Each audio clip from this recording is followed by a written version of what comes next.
Mother Bear refused to leave this home on fire. The reason? An alone child inside. Let us know where you're watching from and don't forget to subscribe if you're new to our channel. Night had fallen over Pine Creek Valley, bringing with it a blanket of silence that wrapped around the scattered cabins nestled among the ancient trees.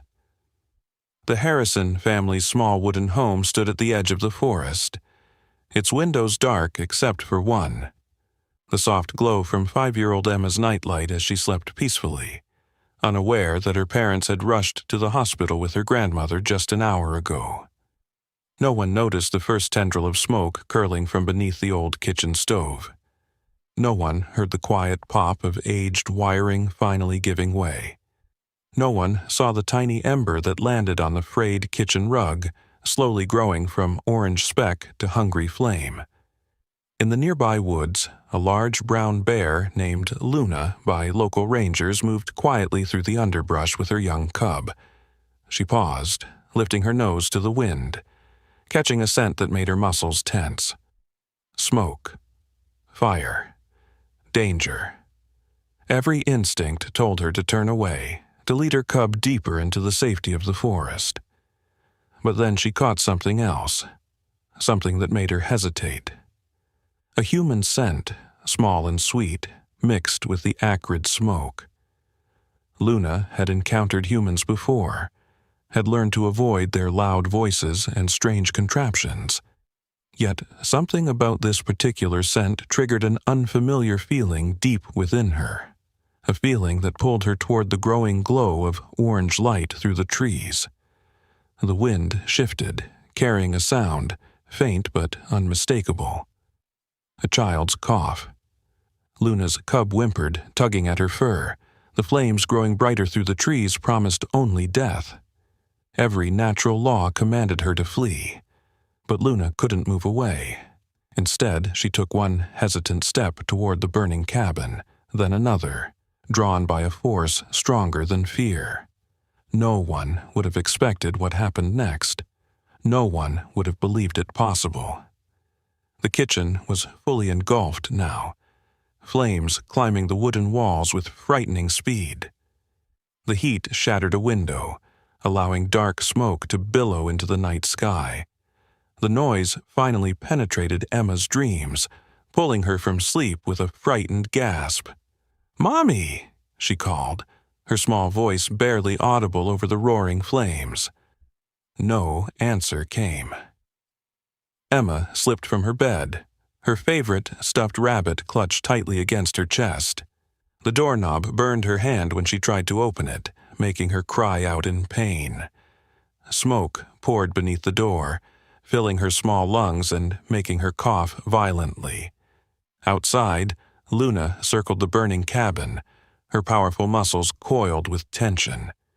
Her cub remained at the edge of the trees, crying softly for its mother to return. The heat scorched Luna's fur as she approached closer, her keen eyes searching desperately for something she couldn't name. A tiny movement caught her attention, a flash of pale skin and terrified eyes at a second-floor window. The child was trapped, with flames already climbing the stairs behind her. Emma pressed her face against the window, tears streaming down her soot-stained cheeks as she desperately pounded her small fists against the glass. Luna stood beneath the window, her massive frame illuminated by the dancing flames. She rose onto her hind legs, reaching nearly to the second story. Their eyes met, the terrified child and the wild mother bear, and something passed between them. A recognition, an understanding. Emma's bedroom door crashed inward as the fire breached her last sanctuary. The little girl screamed, backing toward the window, choking on the thick smoke that now filled her room. The heat was unbearable, pressing against her skin like invisible hands. And then Luna made her choice. With a powerful roar that echoed through the valley, she charged toward the burning porch. The wooden steps collapsed beneath her weight, but she pushed forward, ignoring the pain as embers landed on her thick fur. Instinct screamed at her to run, to save herself and her waiting cub. but something stronger than instinct drove her forward. The front door was already partially burned through. Luna slammed her massive body against it once, twice, 3 times, until it gave way in a shower of burning splinters. Fire greeted her, a wall of searing heat and light that no wild animal would willingly face. Yet Luna stepped inside. Smoke filled every corner of the house, making it nearly impossible to see. Luna's sensitive nose led her forward, following the scent of the child above. The staircase was already partially collapsed, flames eating away at the wooden steps. Luna hesitated only a moment before placing her weight on the first step, then the next. Wood cracked beneath her. Pain lanced through her paws as the hot surface burned her sensitive pads. Still, she climbed. Upstairs, Emma had crawled into the corner of her room, clutching her stuffed rabbit as flames consumed her bed. The window was too high, too difficult for her small arms to open. Each breath brought more smoke into her lungs. Her vision darkened at the edges. She thought of her parents, wishing they would come rescue her. She closed her eyes. That's when she heard it. A strange, huffing sound, followed by the crash of something large moving through the burning hall outside her room. Emma's eyes flew open as her door frame filled with an impossible sight. A massive brown bear, its fur singed in places, its dark eyes fixed directly on her. Emma was too frightened, too overwhelmed to scream. She pressed herself harder against the wall, certain this was the end. But Luna didn't charge. She didn't growl. Instead, she moved forward slowly, her movements deliberate and careful. When she reached Emma, she nudged the child gently with her nose. The ceiling creaked ominously above them. They had seconds, not minutes. Luna turned slightly, presenting her broad back to the child. Emma stared, uncomprehending, until Luna gently tugged at her nightgown with her teeth. Understanding bloomed through Emma's fear. With trembling hands, she reached out and grabbed handfuls of the bear's thick fur. Luna moved carefully, supporting the child's weight as Emma clung to her back. The journey back to the stairs was treacherous, the hallway floor now partially collapsed, revealing the inferno below. Luna stepped carefully, testing each board before committing her weight. The staircase was nearly gone. Luna paused at the top, the child whimpering against her back. There was no choice. With a powerful leap, Luna jumped over the worst of the burning steps, landing heavily on what remained of the lower portion. Wood cracked and gave way beneath her, but her powerful legs pushed forward, propelling them toward the open front door. Just as they reached the threshold, a massive beam crashed down behind them, sending a shower of embers into the night. Luna burst from the burning house, the child still clinging desperately to her back, both of them covered in soot and gasping for clean air. Luna moved away from the intense heat, carefully crouching to allow Emma to slide from her back onto the cool grass. The little girl collapsed, coughing violently, her nightgown singed and her hair matted with soot. But she was alive. In the distance, sirens wailed. Neighbors had seen the flames and called for help. Luna's cub called anxiously from the forest edge. The bear looked from her cub to the child, torn between two powerful instincts. Emma looked up at the massive creature that had saved her life, her eyes wide with wonder through her tears. She reached out one small, trembling hand. "Thank you," she whispered. Headlights cut through the smoke-filled night as Emma's parents' car skidded to a stop at the end of their driveway. Sarah and Michael Harrison leaped from the vehicle, their faces masks of horror, as they took in the sight of their home consumed by flames. "Emma!" Sarah screamed, her voice breaking. "Emma!" Then they saw her, a small figure sitting in the grass away from the burning house. But she wasn't alone. towering above their daughter was the massive form of a wild bear. Michael grabbed his wife's arm, stopping her mad dash forward. "Oh my God," he whispered. They watched, frozen in disbelief, as the bear leaned down and gently nudged their daughter with its nose, as if checking that she was all right. Emma's small hand reached up to touch the bear's muzzle in a gesture so tender, defied understanding. Then, with one final look at the child she had saved, Luna turned and lumbered toward the trees where her cub waited.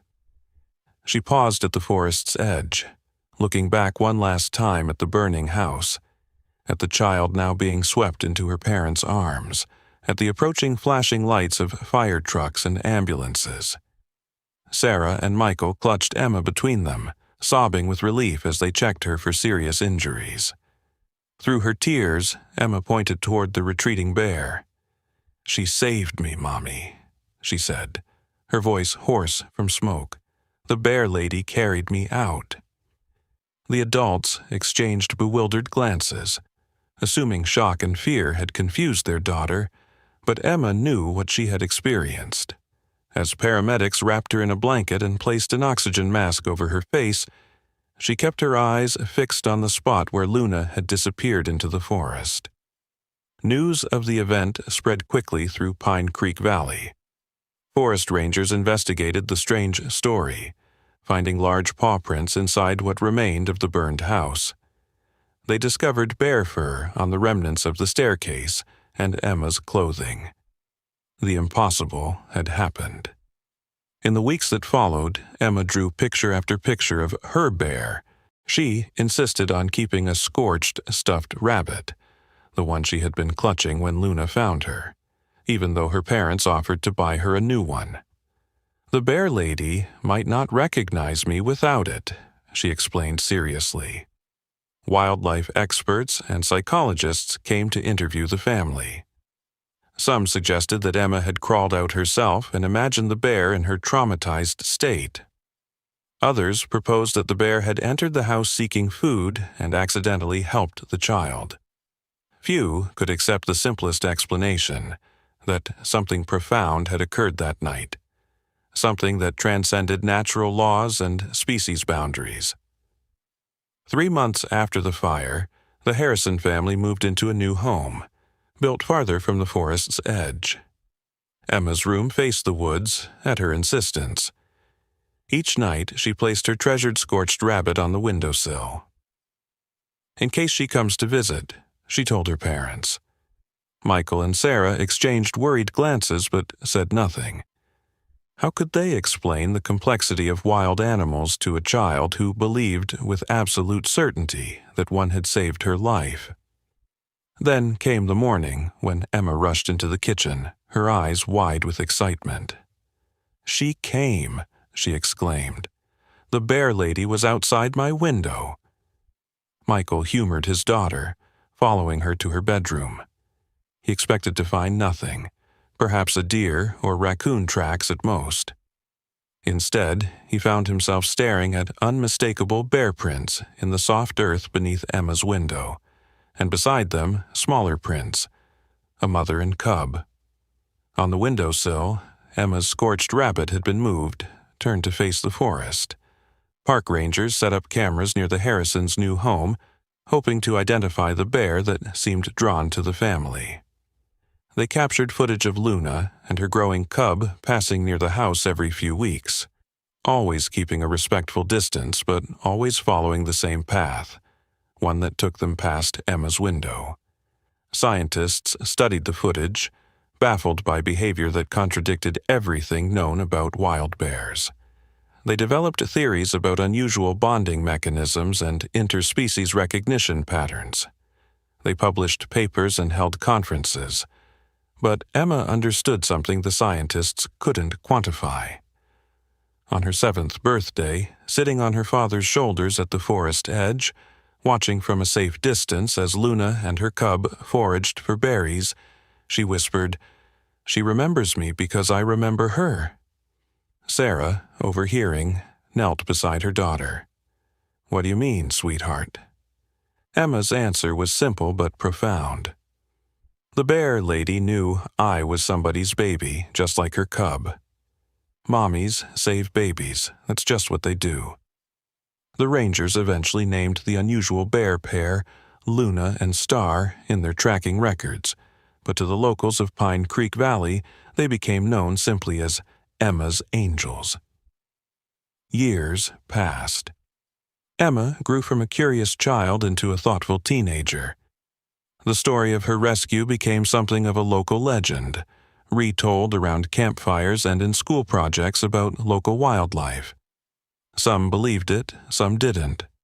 Emma didn't mind either way. She knew the truth. On her 16th birthday, Emma announced her intention to study wildlife biology. No one was surprised. Her bedroom walls were covered with bear photographs and conservation posters.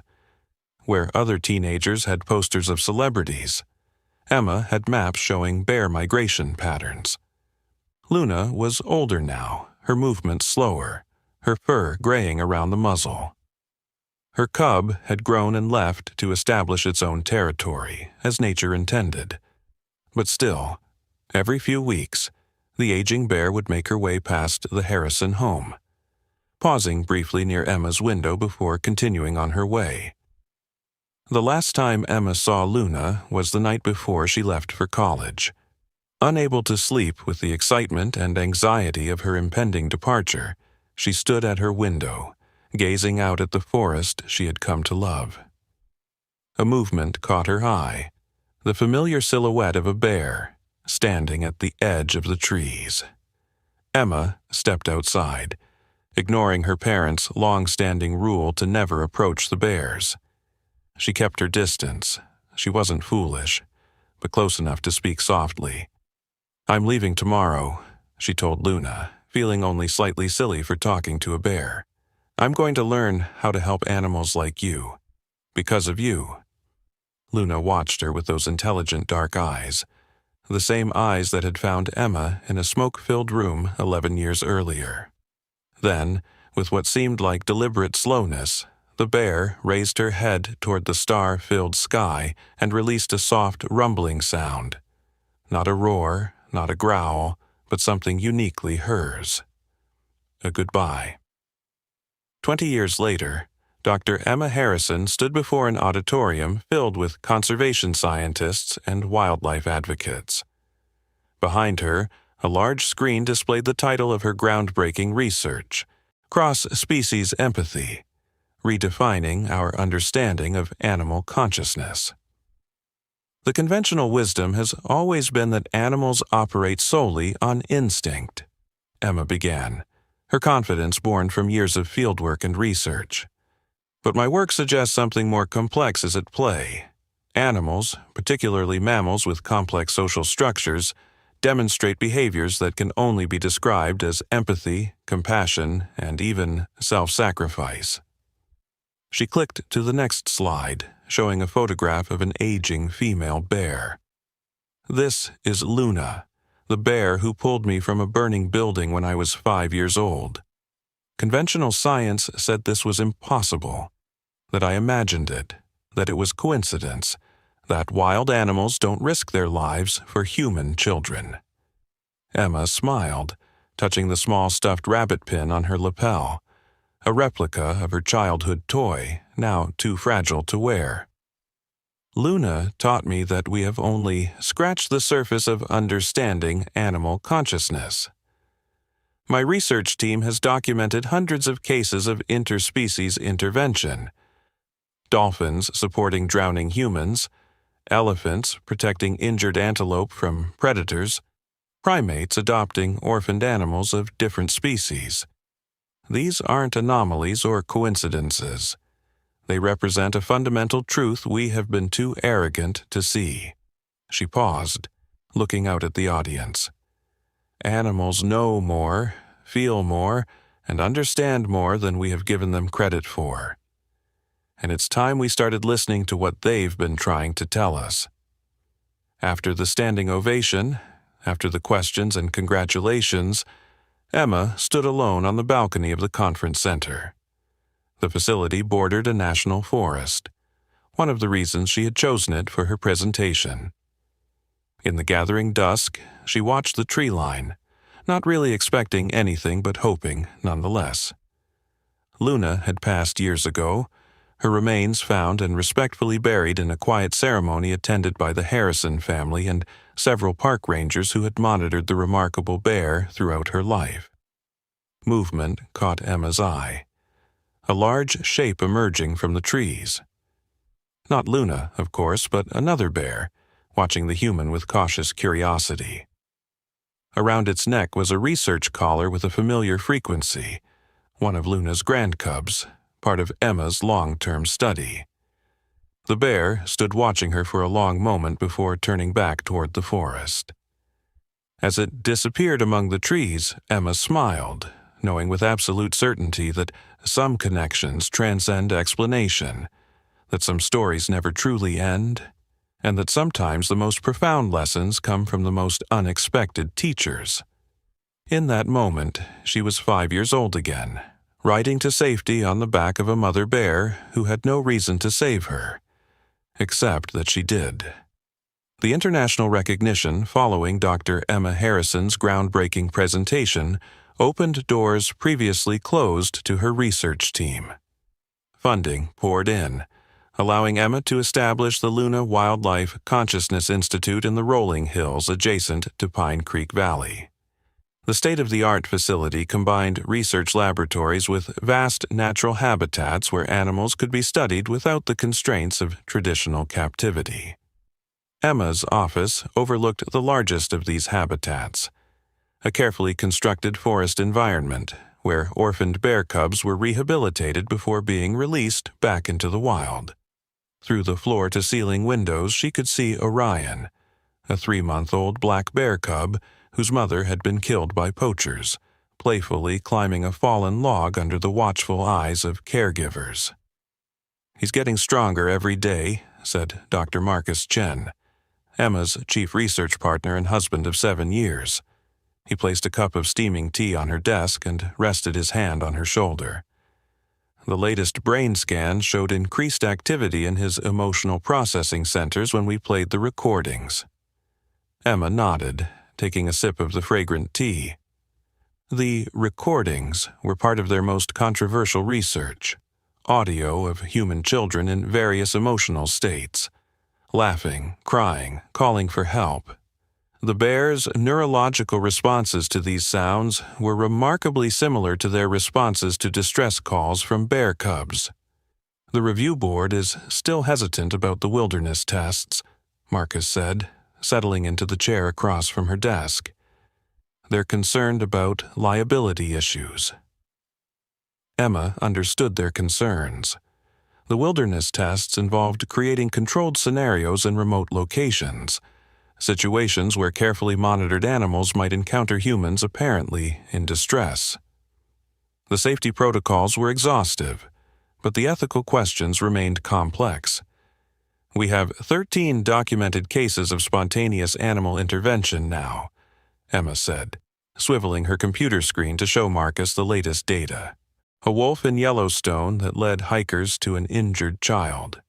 An elephant in Kenya that shielded a collapsed researcher from the sun for 6 hours until help arrived. A dolphin in Australia that pushed a drowning teenager to shore. She zoomed in on brain scan comparisons. And everyone shows the same neurological signatures we're seeing in our controlled studies. This isn't random, Marcus. This is reproducible science. A knock at the door interrupted them. Emma's assistant, Jade, entered with an expression that immediately caught Emma's attention. "The tracking team just called in," Jade said, her voice tinged with excitement. Sierra made contact again.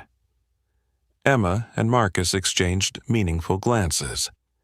Sierra was Luna's great-granddaughter, identified through DNA testing of hair samples collected over the years.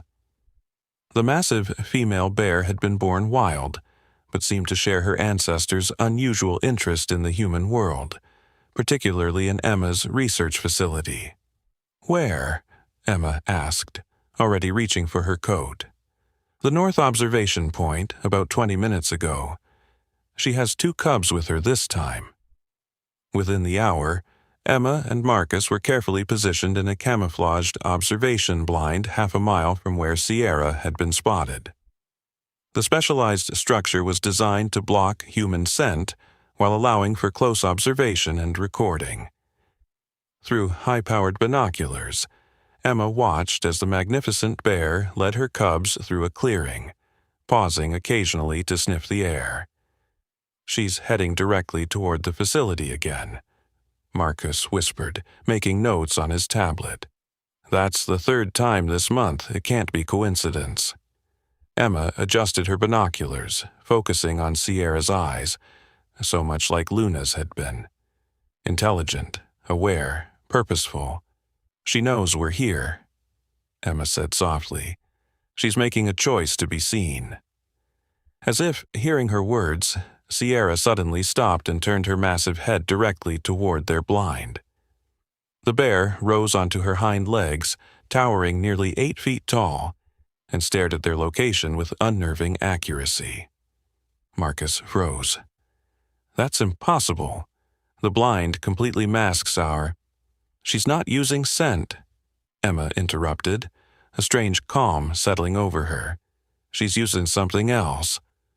For a long moment, bear and humans regarded each other across the distance, separated by space but connected by something less tangible. Then Sierra dropped back to all fours, huffed softly to her cubs, and led them in a deliberate circle around the observation blind before continuing on her way. "Did you get that on camera?" Emma asked, her voice barely above a whisper. Marcus nodded, his scientific skepticism temporarily shaken. "Every second." Back at the facility, they reviewed the footage with their team, analyzing Sierra's behavior from every angle. The debate was heated. Some saw intelligent recognition, others suggested coincidence or simple curiosity about an unfamiliar structure in the woods. That night, alone in their cabin at the edge of the research property, Emma stood on the porch staring into the darkness of the surrounding forest. Marcus joined her, wrapping a blanket around her shoulders against the autumn chill. "What if we're still not asking the right questions?" Emma said, leaning against him. "What if it's not about whether animals can think like humans or feel like humans? What if it's about something more fundamental that connects all living beings? Something we've lost touch with, but they haven't." Marcus remained silent, letting her process her thoughts. "Luna shouldn't have saved me that night," Emma continued. "Every scientific principle says she should have fled from the fire, protected her cub, avoided humans at all costs, but she didn't. She turned to face her husband, her eyes bright with the intensity of revelation. What if consciousness itself isn't exclusively human? What if it's a field we all participate in, humans, bears, every living thing, but experience through different biological filters?" Marcus considered this, his scientist's mind wrestling with implications that stretched beyond conventional parameters. That would mean Luna didn't save me because she thought like a human," Emma finished. "She saved me because, at a fundamental level, the boundaries between her consciousness and mine weren't as solid as we believe. She recognized something in me that resonated with something in her, beyond species, beyond instinct." The magnitude of this idea hung between them in the cool night air. If Emma was right, the implications would reshape not just wildlife biology but humanity's entire understanding of its place in the natural world. A soft, rustling sound from the forest edge drew their attention. They couldn't see anything in the darkness, but both felt a presence, watchful, intelligent, connected. "She's out there," Emma whispered, certain beyond reason. Marcus squeezed her hand. "I know." The publication of Emma's research in the prestigious journal Nature sparked a firestorm in the scientific community. Cross-species empathic recognition, evidence for shared consciousness, became the most downloaded scientific paper of the year, but also the most controversial. Critics were swift and merciless. Dr. Richard Dawkins of Oxford publicly dismissed Emma's work as anthropomorphism masquerading as science. The American Association for Laboratory Animal Science issued a statement warning against emotional projection onto animal subjects. Several of Emma's former professors distanced themselves from her findings, suggesting her childhood experience had biased her methodology. Even Marcus, her staunchest supporter, began to express concerns when the more sensationalist media outlets transformed their research into headlines like "Animals Have Souls," "Science Finally Proves It," and "Bear Psychic Connection Confirmed." "This isn't what we claimed," he said, tossing a tabloid onto their kitchen table one morning. The cover showed a badly photoshopped image of a bear with glowing eyes reaching toward a human hand. "They're making us sound like pseudoscientific quacks." Emma sighed, pouring another cup of coffee. The paper was clear about the limitations of our findings. We never used words like soul or psychic. "It doesn't matter," Marcus replied, his frustration evident. "Perception is reality in academia. The Cambridge team is already publishing a rebuttal, and 3 major universities have declined our requests for research collaboration." The pressure mounted when Emma's research grant came up for renewal. The review committee, once enthusiastic about her work, now seemed hesitant, requesting additional verification of her methods and more conservative interpretation of her results. After a particularly difficult meeting with university administrators, Emma found herself sitting alone in her car in the parking garage, fighting back tears of frustration. Her phone buzzed with a text from Marcus. "Don't forget. Conference call with Tokyo researchers at 4. They still want to collaborate." Emma started the engine but didn't immediately drive away. Instead, she pulled up the photo gallery on her phone, scrolling to the folder she kept hidden from everyone, even Marcus. Inside were the photos and videos that never made it into her official research, the more personal connections with Luna and her descendants over the years. One video in particular always centered her.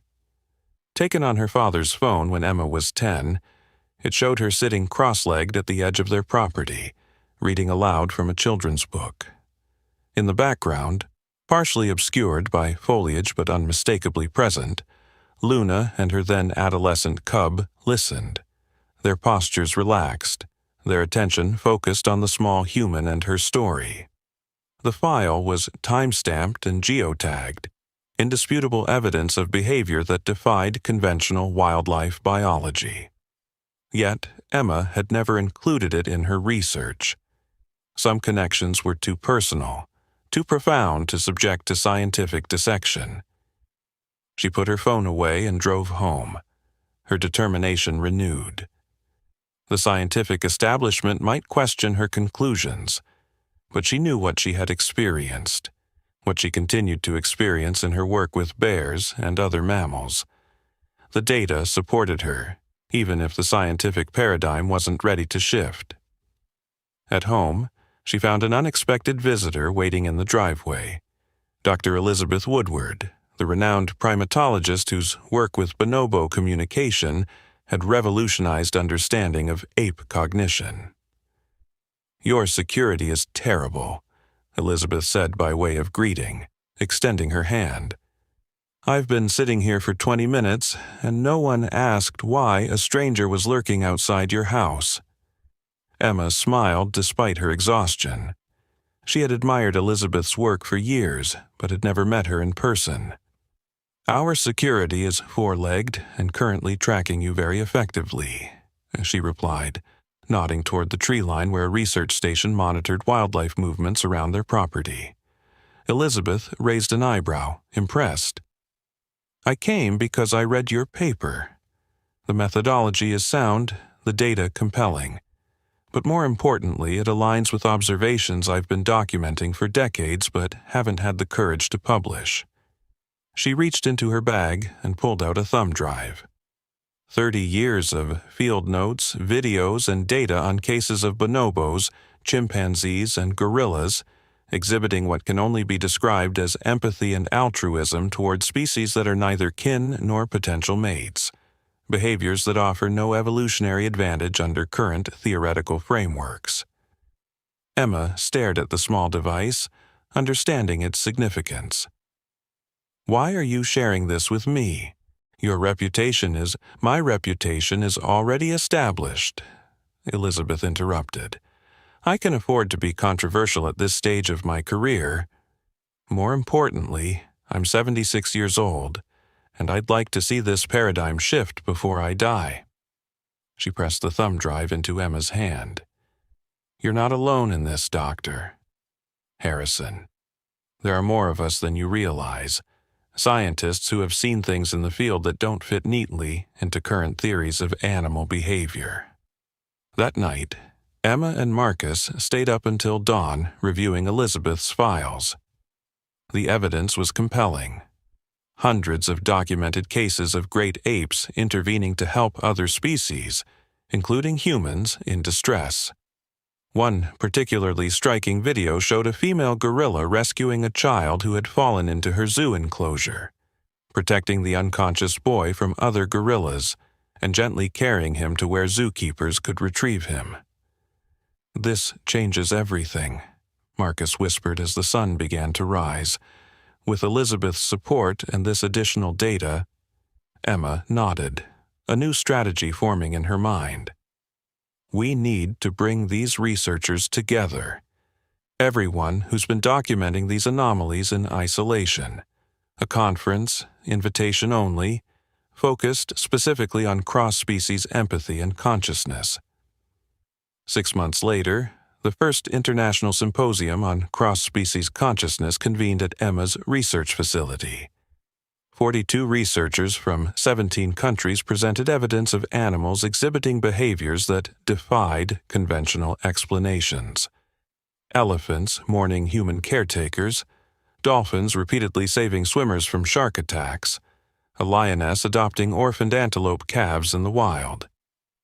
The scientific establishment largely dismissed the gathering as fringe research, but Emma didn't care. For the first time, she was surrounded by peers who understood, who had seen the same inexplicable connections between species that she had experienced with Luna. On the final evening of the conference, Emma led the group to a special observation area overlooking a tranquil meadow at the edge of the research property. As the sun began to set, Sierra emerged from the trees with her cubs, now nearly a year old and much more independent.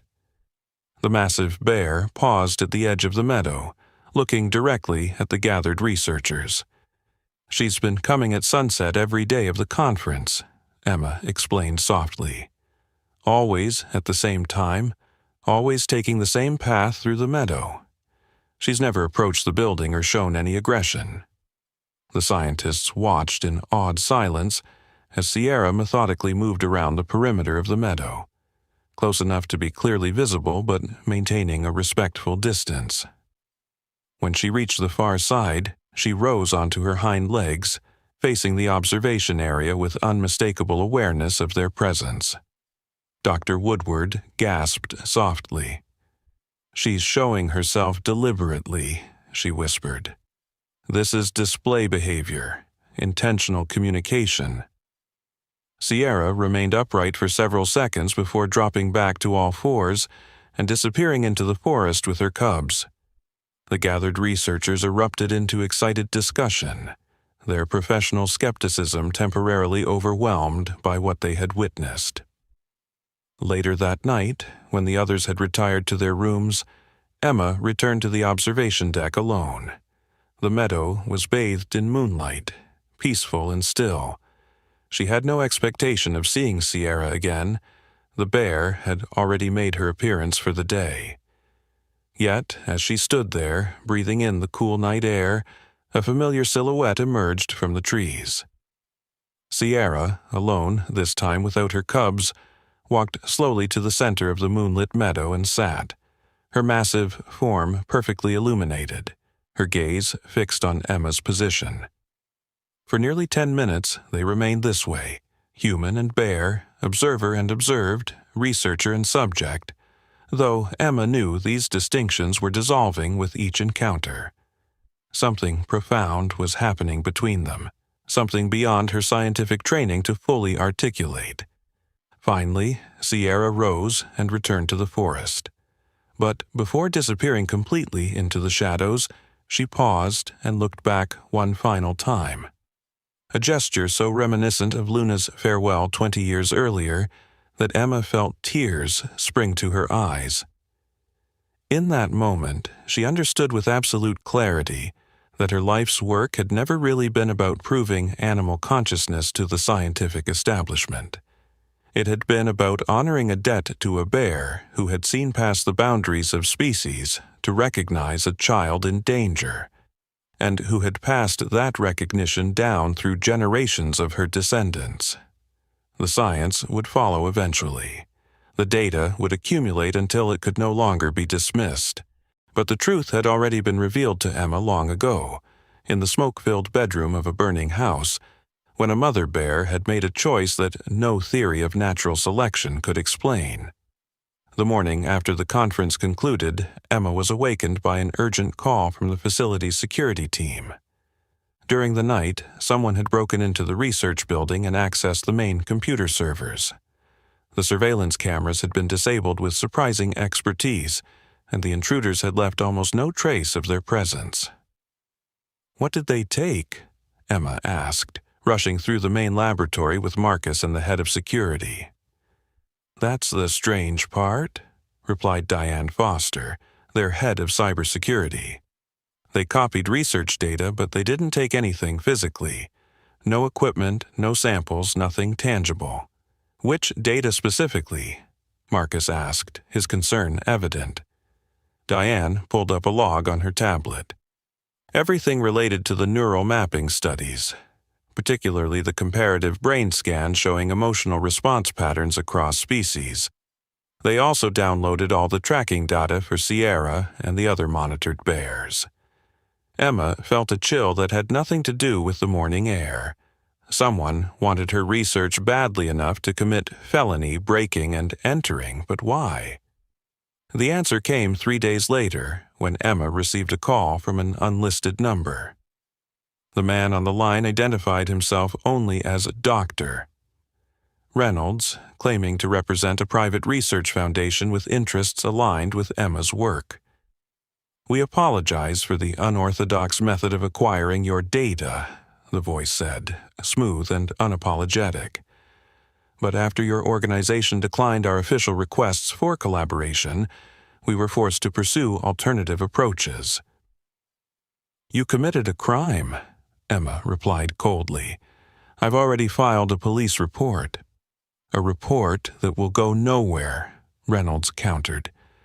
"But that's not why I'm calling. I'm calling because what you've discovered has implications far beyond wildlife conservation or academic debates about animal consciousness." Despite her anger, Emma found herself intrigued. "What implications?" "Your neural mapping work shows that consciousness operates on a substrate that transcends species boundaries, that recognition, empathy, and connection can occur between completely different biological systems. Do you understand what that means for the future of artificial intelligence?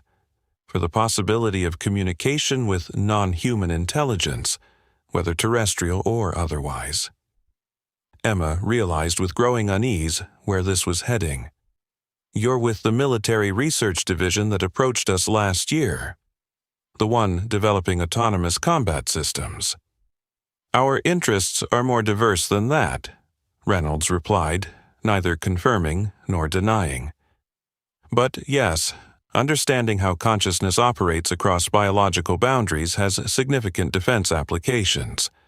If machines could be developed with the capacity for cross-species empathic recognition that your bear demonstrated—" "Luna didn't save me because of some generalizable neural algorithm," Emma interrupted, her voice sharp. This isn't something you can code into a weapon system.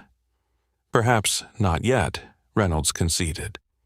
But your research suggests pathways we hadn't considered. We'd like you to join our team as a consultant. The compensation would be substantial, enough to fund your wildlife research for decades without the constant struggle for grants and academic approval. The offer was tempting in its way. Emma thought of all the good she could do with unlimited research funding.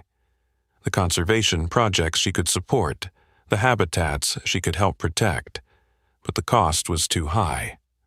I'm not interested in helping create empathic killing machines, she said firmly, and if you approach me or my facility again, I'll go public with everything I know about your organization and its methods. Reynolds sighed.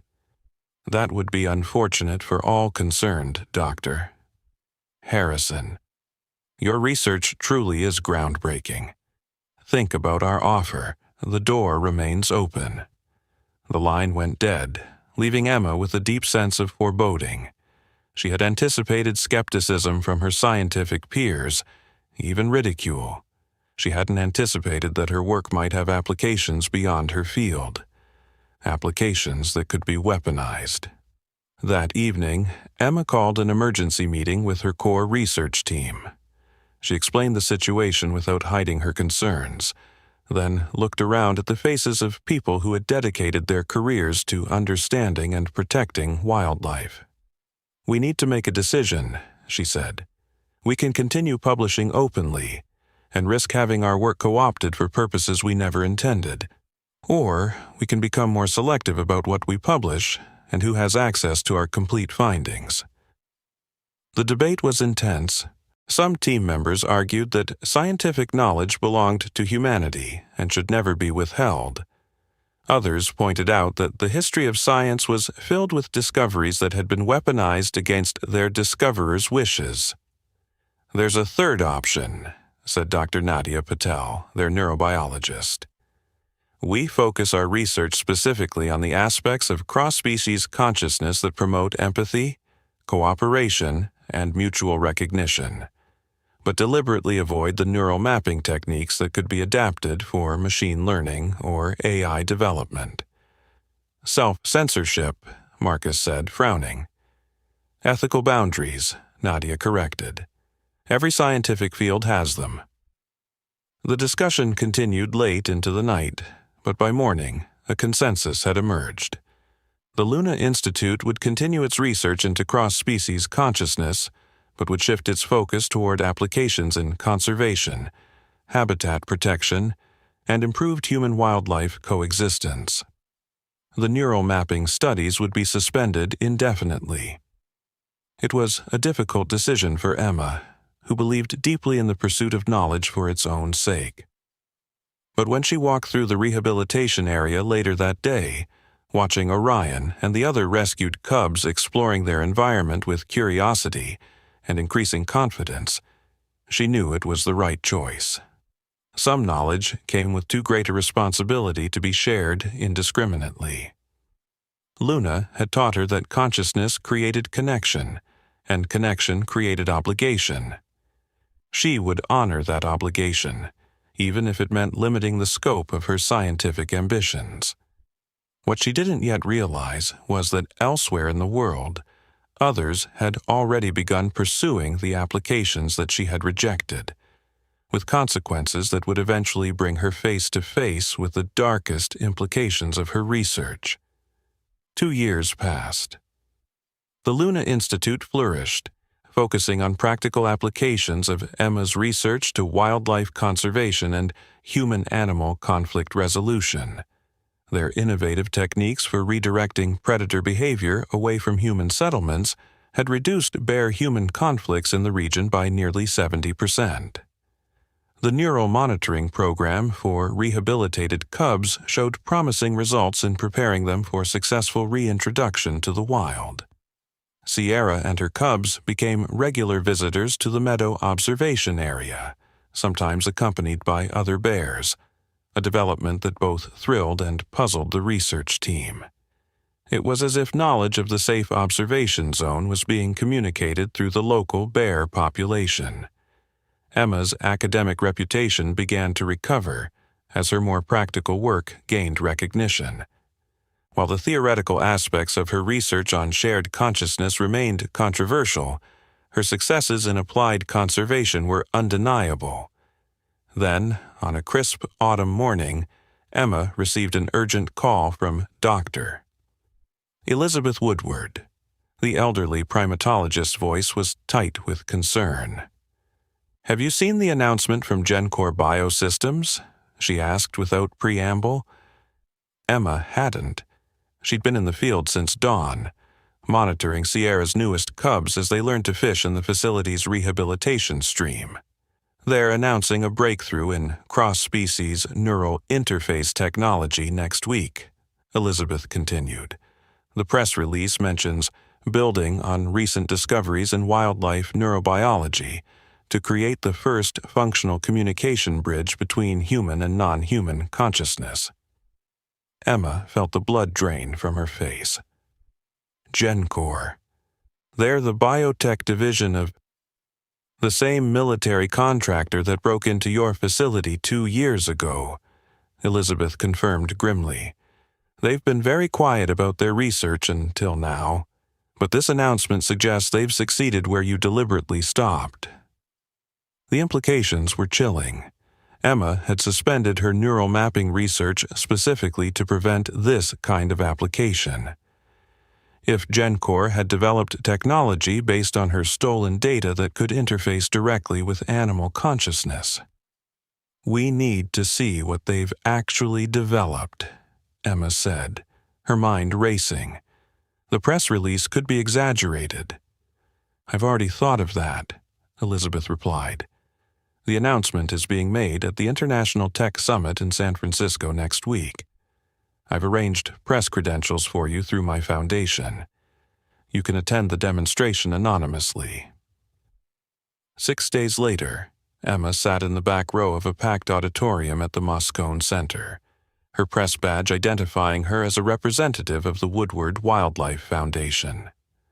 On stage, Dr. James Reynolds, the same man who had called her 2 years earlier, was making a slick presentation about the revolutionary potential of GenCore's new technology.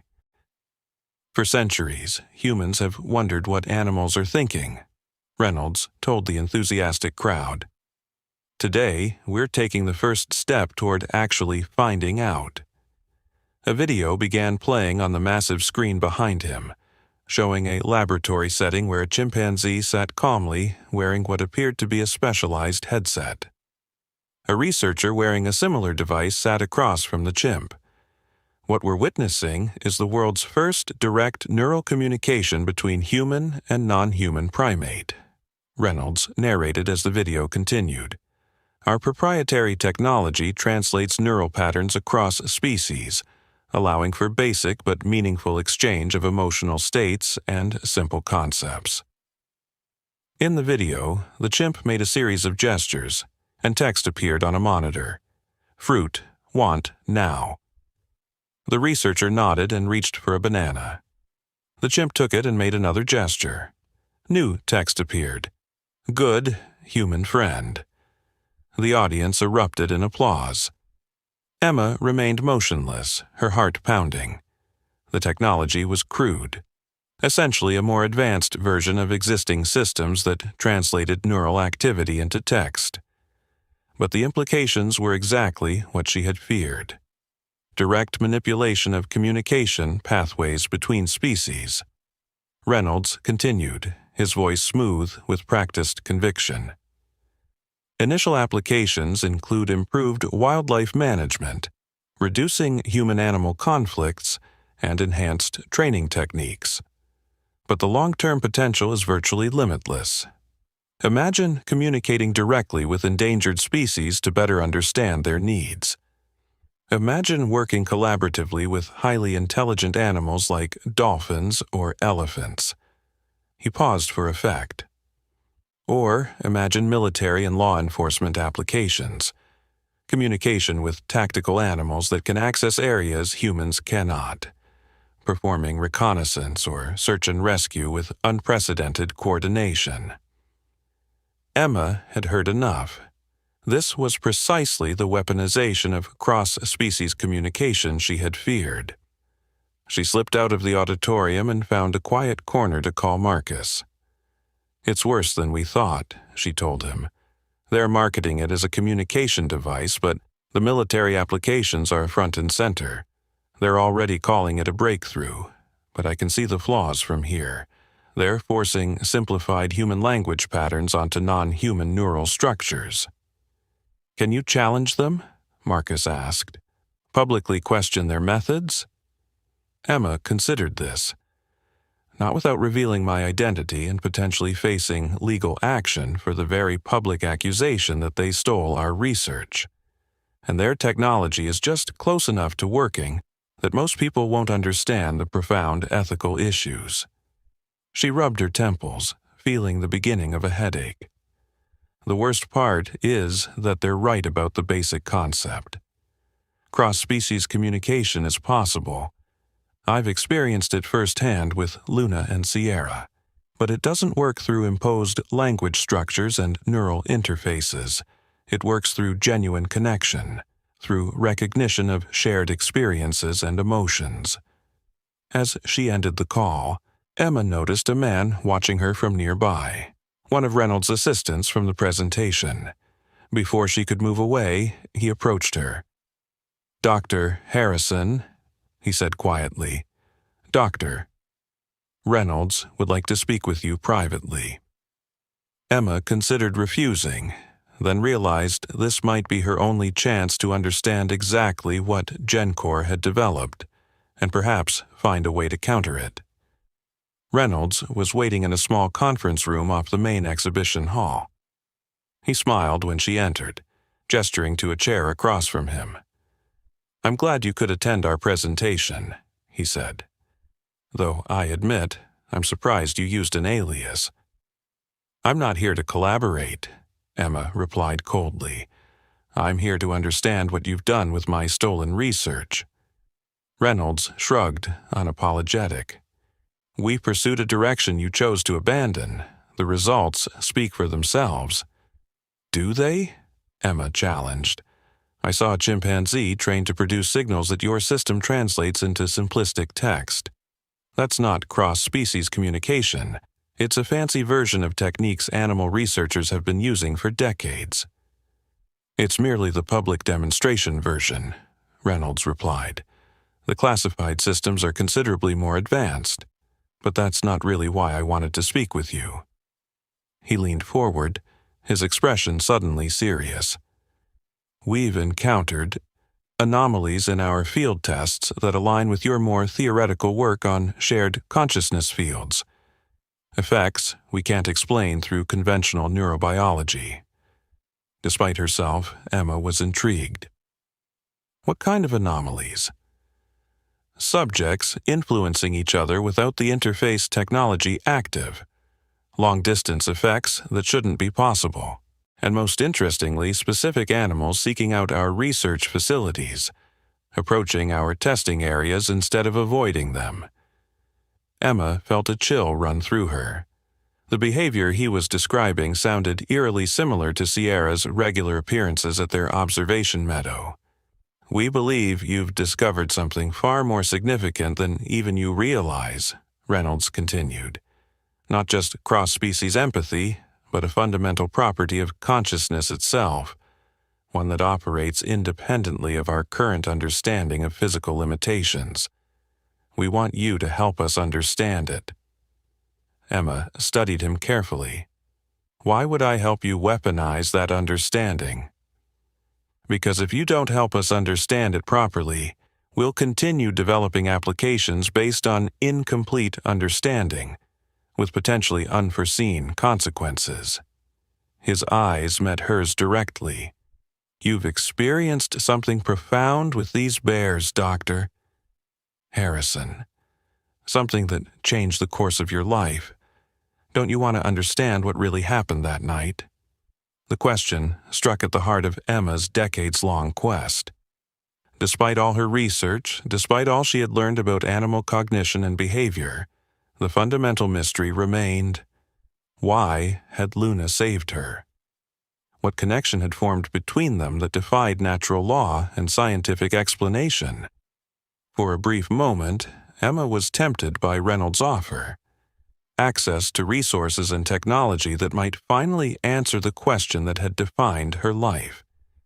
Then she remembered the chimpanzee in the video, fitted with invasive technology designed to force its consciousness into human-readable patterns. She thought of Sierra and her cubs, approaching the observation meadow of their own volition, communicating in their own way on their own terms. "I already understand what happened," Emma said, rising from her chair. "Luna recognized something in me that transcended the boundaries between our species, something your technology will never capture because you're trying to control the connection rather than honor it." Reynolds' expression hardened. "That's a romantic notion, Dr. Harrison. But we're developing this technology with or without your input. The only question is whether it will be informed by your full understanding." "There are some things technology can't interface with," Emma replied. "Some connections that have to be formed through mutual recognition and respect. Luna taught me that, and I won't help you turn that lesson into a weapon." She turned to leave, then paused at the door. "One more thing, Doctor." "Reynolds, the bears you're trying to study with your technology, they're smarter than you think. And they remember." Emma left the conference and flew home that evening, her mind troubled by the implications of GenCore's technology. If they succeeded in developing even a crude form of neural interface with wild animals, the potential for exploitation was enormous. Yet she had no legal recourse to stop them, not without revealing that she had insider knowledge of their classified research. When she returned to the Luna Institute, she found Marcus and their team waiting anxiously for her report. She described what she had seen and her conversation with Reynolds, holding nothing back. "So, what do we do now?" Dr. Patel asked when Emma had finished. Emma took a deep breath, coming to a decision that had been forming since her confrontation with Reynolds. "We change our approach. Instead of hiding our research on consciousness fields to prevent misuse, we publish everything. All our data, all our findings, all our theories. We make it open-source knowledge that belongs to everyone, not proprietary technology that can be weaponized by one corporation or government." The team looked at her in surprise. It was a complete reversal of their previous strategy. "If we publish everything," Marcus said slowly, "we can establish the ethical framework for its use at the same time, create a scientific consensus around responsible applications before the technology is fully developed." "Exactly," Emma nodded. "GenCore is operating in secrecy, developing applications without ethical oversight. By bringing everything into the open, we force the conversation about how this knowledge should be used, and we provide alternatives to their approach." Over the following months, the Luna Institute published a comprehensive series of papers detailing their research into cross-species consciousness, including the neural mapping studies they had previously withheld. The publications created a sensation in the scientific community, igniting intense debate about the nature of consciousness and the ethical implications of technologies designed to bridge species boundaries. GenCore attempted to discredit Emma's research, but the meticulous documentation and reproducible results spoke for themselves. Other research institutions began replicating her findings, confirming the existence of consciousness fields that operated beyond conventional neural networks. 6 months after her confrontation with Reynolds, Emma received an unexpected visitor at the Institute. Dr. Sophia Chen, the lead neurobiologist from GenCore's research team. "I resigned last week, Doctor," Chen told Emma without preamble.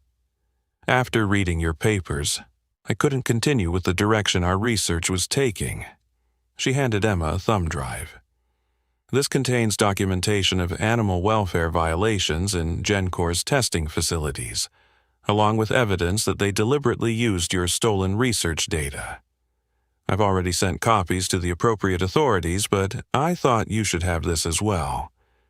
The evidence provided by Dr. Chen led to a federal investigation of GenCore's research practices, and eventually to the suspension of their neural interface program pending a complete ethical review.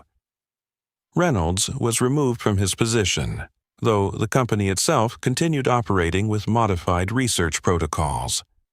More importantly, the controversy sparked a global conversation about the ethics of human-animal communication technologies. New international guidelines were developed requiring that any such technologies be non-invasive, prioritize animal welfare, and respect the natural communication patterns of each species rather than imposing human linguistic structures. For Emma, the vindication was bittersweet. While she had succeeded in preventing the worst abuses of her research, she had also been forced to confront how profound her discoveries truly were, and how unprepared human society might be for their implications. That understanding deepened on a snowy winter morning when Emma arrived at the Institute to find an unusual gathering in the observation meadow. Sierra was there with her cubs, as she often was.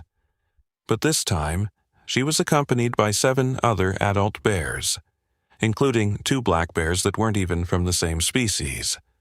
The bears moved together in what appeared to be a deliberate pattern, pausing at specific points around the meadow before gathering in its center, directly in view of the observation area where Emma stood watching. "What are they doing?" Marcus whispered, having joined her at the window. Emma shook her head slowly, unable to articulate the intuition forming in her mind. The bears appeared to be communicating, not just with each other but with her. As she watched, Sierra rose onto her hind legs and looked directly at Emma, maintaining eye contact with an intensity that transcended species boundaries. In that moment, Emma felt something she hadn't experienced since the night of the fire, a direct connection. A recognition that flowed both ways. Not words, not language, but something more fundamental. Awareness meeting. Awareness across the divide of different biological forms. "They know," Emma whispered, understanding washing over her like a wave. "They know what GenCore was trying to do. They know we stopped it." Marcus looked at her uncertainly. "Emma, that's—" "I know how it sounds," she interrupted. "But look at them, Marcus. This isn't random. They're acknowledging us." 10 years passed. Emma's hair had begun to show strands of silver, and the Luna Institute had grown into a globally respected research center with satellite facilities on 3 continents. Their non-invasive approaches to wildlife communication and conflict resolution had become the gold standard, transforming humanity's relationship with the natural world in subtle but profound ways. The winter morning found Emma sitting alone on the observation deck, wrapped in a thick blanket against the cold. Sierra was old now, her once glossy coat graying around the muzzle, her movements slower but still powerful. The bond between them had deepened over the years, transcending the barriers of species in ways that continued to defy scientific explanation. Today was different. Emma had known it from the moment she awoke, feeling a gentle but insistent pull toward the observation deck, a sensation she had learned to recognize over the decades since Luna first carried her from the burning house. Sierra emerged from the trees alone, moving with deliberate purpose toward the center of the snow-covered meadow. The massive bear paused, looking directly at Emma with those intelligent eyes that held generations of wisdom. And Emma understood. She descended from the deck, ignoring the strict safety protocols she herself had established, and walked slowly into the meadow. Behind her, she heard the alarmed voice of a research assistant calling her name, but she raised a hand to signal that everything was all right. Sierra watched her approach, motionless except for the cloud of her breath in the winter air, When Emma stood just 10 feet away, the bear lowered herself to the ground in a gesture that seemed almost ceremonial. "Thank you," Emma said softly, her voice carrying in the still morning air, "for everything you and your family have taught us." Sierra blinked slowly, a gesture Emma had come to recognize as acknowledgement.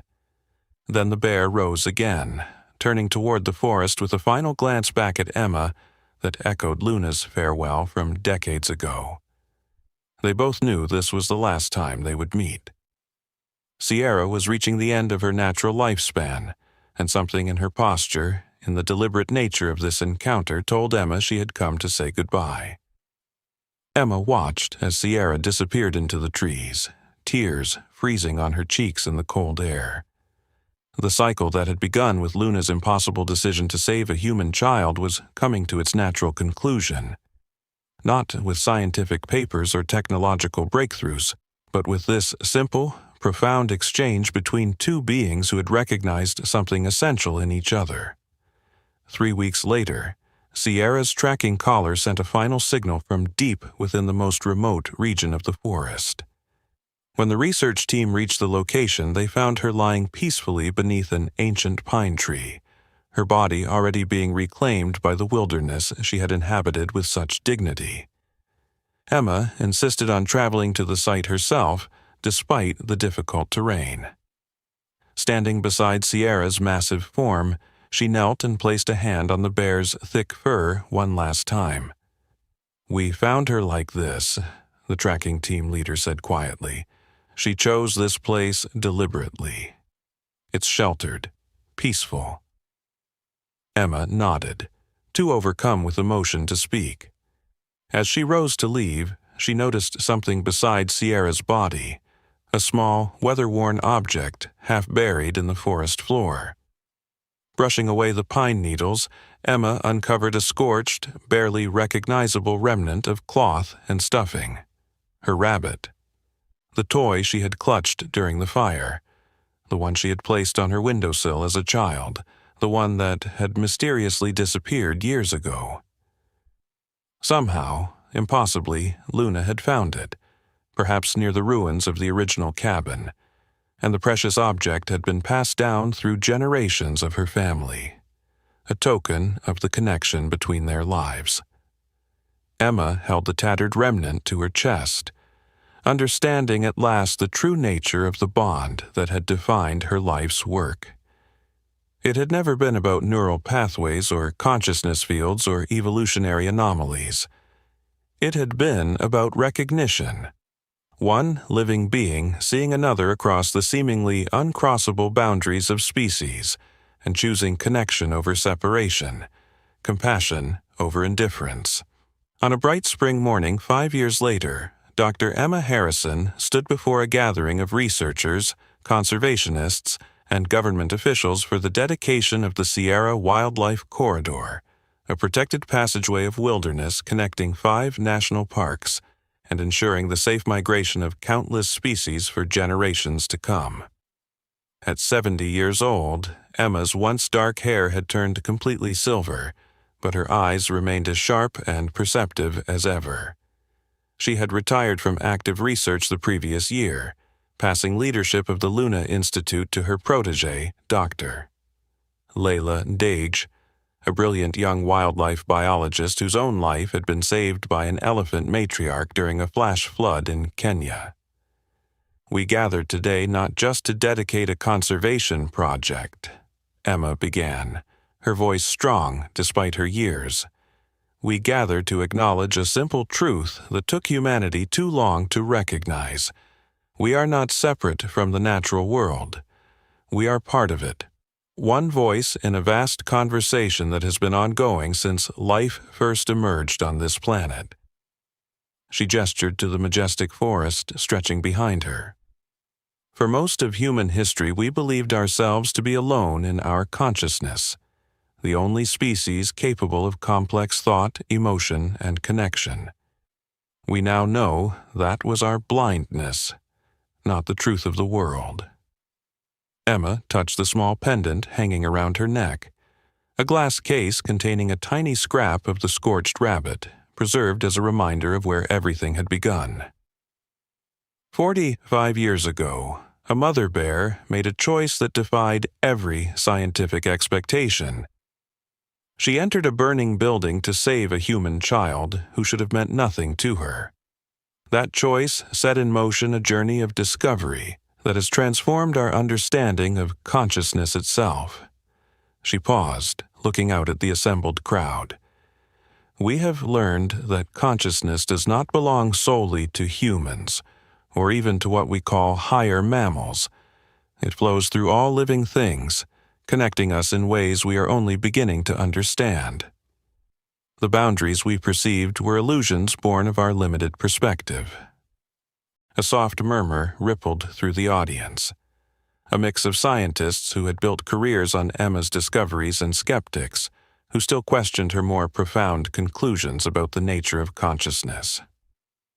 Some of you still doubt, Emma acknowledged with a gentle smile. That's good. Doubt is the engine of science. But I ask you to consider this. In the decades since we began studying cross-species consciousness, documented cases of animals acting to save humans from danger have increased 1,000-fold. Dolphins guiding stranded swimmers to shore. Elephants shielding humans from charging predators. Domestic cats waking families during house fires. She swept her hand toward the forest again. It's not that these behaviors didn't occur before. It's that we weren't paying attention.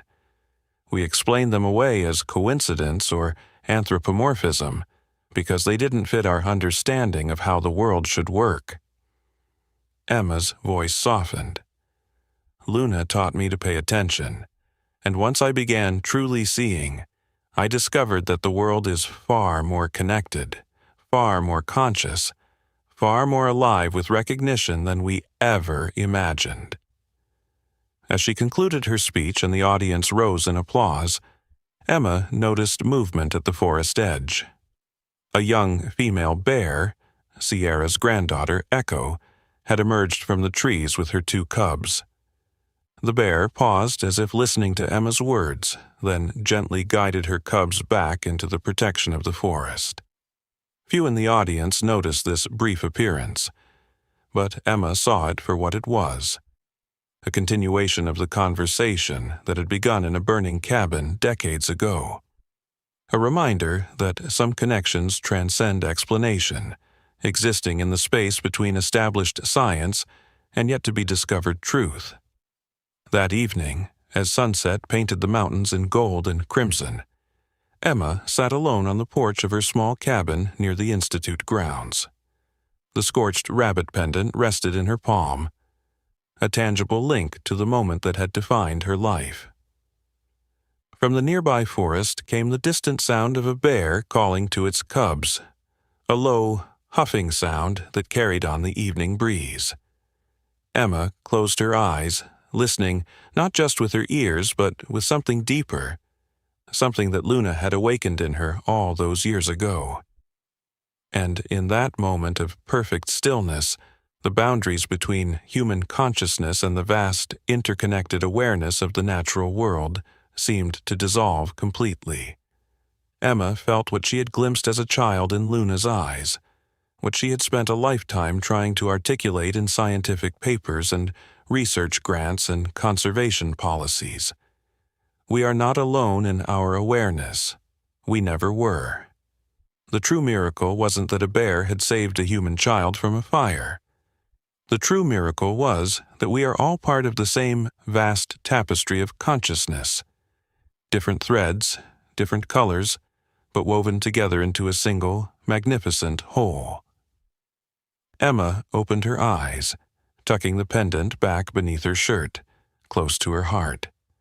The sun had set, but the forest remained alive with sounds, each one a voice in the ancient conversation of which humanity was just beginning to recognize itself as a part. "Thank you," she whispered to the gathering darkness. To the memory of a mother bear who had seen past the boundaries of species to recognize a child in need.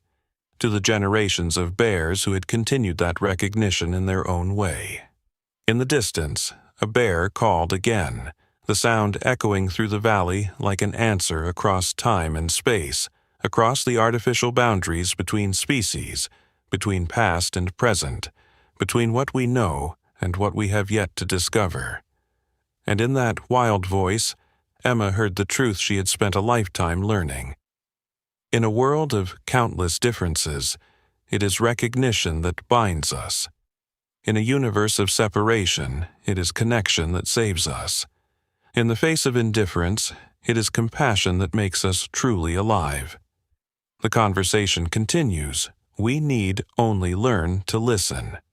At normal bear behavior. This is